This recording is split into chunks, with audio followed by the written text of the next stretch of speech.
All right, we're back to the second installment of going over the second test.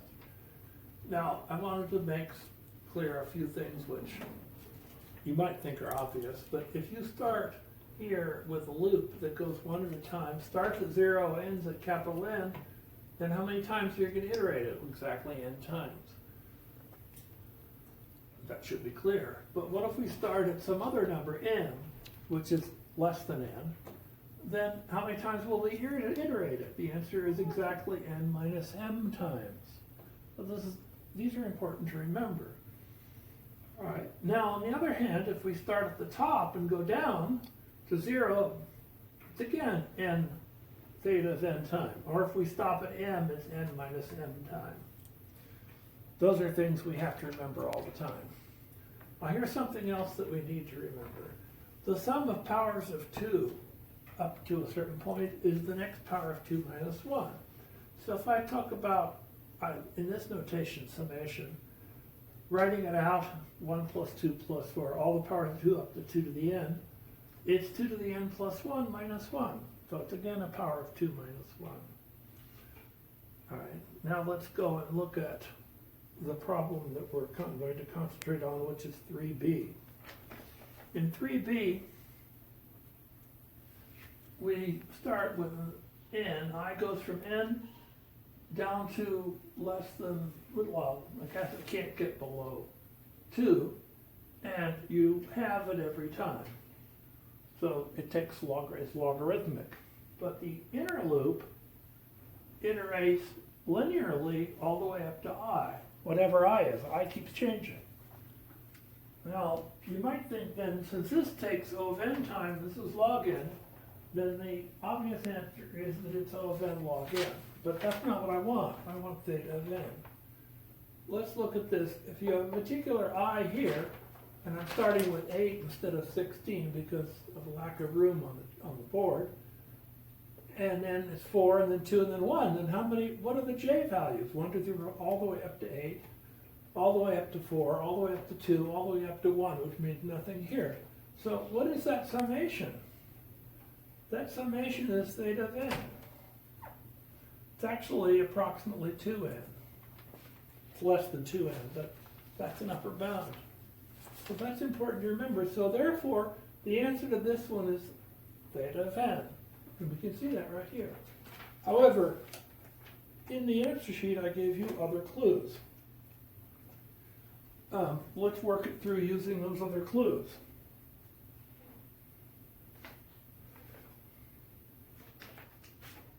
We're going to let k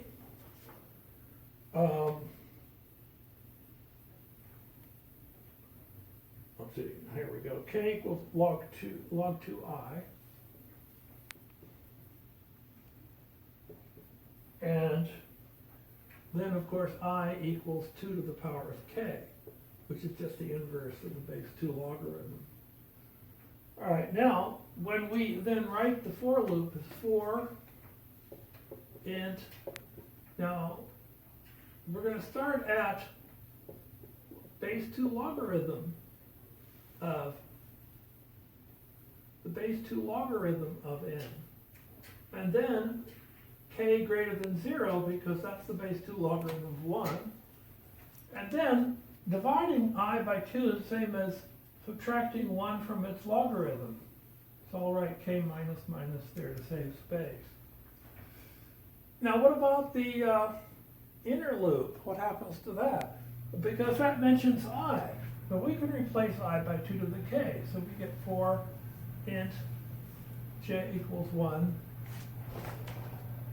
j less than 2 to the I, j plus plus. All right, now going over to the left board here, you know that this one's then theta of 2 to the I. Theta of 2 to the, no, this is k here. Sorry about that. I has disappeared. So the inner loop is theta of 2 to the k. Now what happens to k? K keeps decreasing. Starts at log n, so it's 2 to the power of, well, we'll run it the other way. We'll run it backwards. Although we're going to write 1 plus 2 plus 4 plus up to 2 to the log base 2 of n. Now actually, of course, it'll execute in the opposite direction here, but that doesn't matter as far as the time complexity. So what does this equal to? Well, this number is just n, so this equals n 2n. Actually, 2n minus 1. So the answer is still theta of n. One. All right, let's look at the next problem here. And it's almost the same. And notice I've just made a few changes in blue here. It starts at I and goes to n. The other one started at 1 and went to I. Or it started at 0 and went to I. So for each I here, we have the same values of I. Let's say n is 8 like before. Now what are the values of j? Well, none, but here, 4, 5, 6, 7. And here, 2, 3, 4, 5, 6, 7. 1, 2, 3. So notice that in each of these cases, there is this subset of the answers, which is actually approximately log n tall and n wide. So this is theta of n here, this is theta of log n there, which means we get, as an answer, theta of n log n.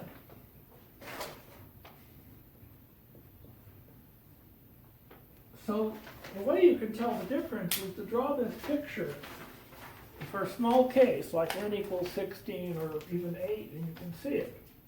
Now there is, of course, the other way to do it, which is what I put up as substitution, and that's, you do the substitution I told you to do, which is k equals base 2 log of n. That looks familiar.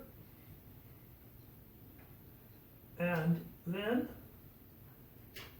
no, k equals base 2 log of I, sorry.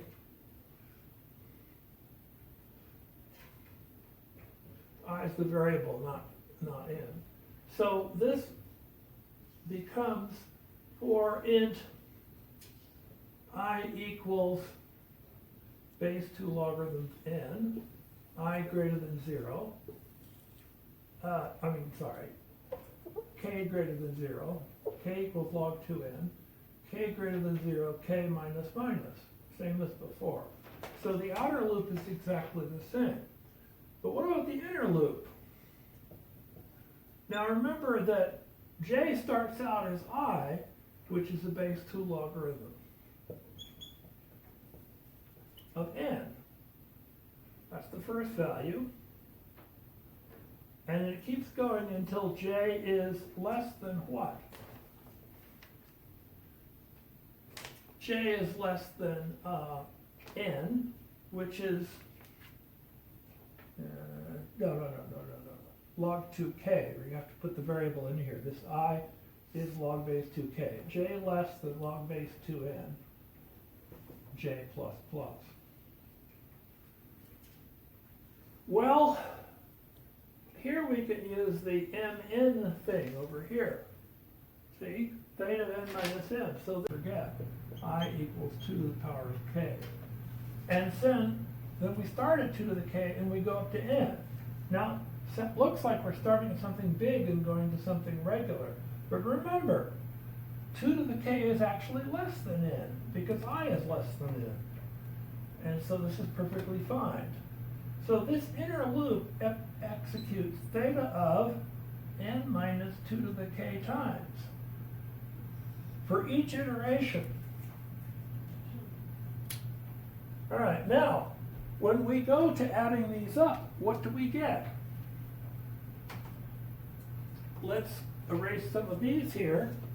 We'll recall this, we need this one. What we're going to get is this. We're going to get n minus 2 to the k. K starts at log base 2 of I. So it's n minus 2 to the what? I runs from, okay, so n minus 2 plus n minus 4 plus n minus 8 plus n minus n. So these numbers double. I suppose over here we might have n minus 1, but that doesn't really matter. The last term could be 0, that's actually the first list over there. I mean, there are none of these, but all these others are bigger. And so when we add these all up, first of all, there are how many terms? Log n terms here.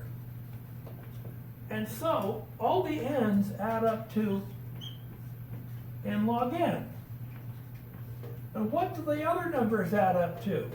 We've already been through that. They add up to n, theta of n. And because we're subtracting. But this overwhelms that, so the correct answer is theta of n log n. Here are some things that theoretically you guys know already. If I take the sum of the first n integers, I have a formula for that which you learned somewhere, in high school maybe, but we don't care about the exact formula. What we care about is the fact that it's theta of n squared. Likewise, if you take the sum of cubes, it's theta of n cubed. If you take the sum of squares, if you take the sum of cubes, it's theta of n to the 4. And in general, if you take the sum of the nth powers of the integers up to n to the k, it's theta of n to the k plus 1. That's because it approximates an integral which you can get with an antiderivative. If I take this integral x to the k dx, x to the k plus 1 over k plus 1, this over k plus 1 now doesn't count, but the n to the power of k plus 1 does, and so we can then say this is O of, or theta of n to the power of k plus 1. All right, now let's go to the next board here. We have the next problem, which is this one. We're going from I goes from 1 up to n minus 1.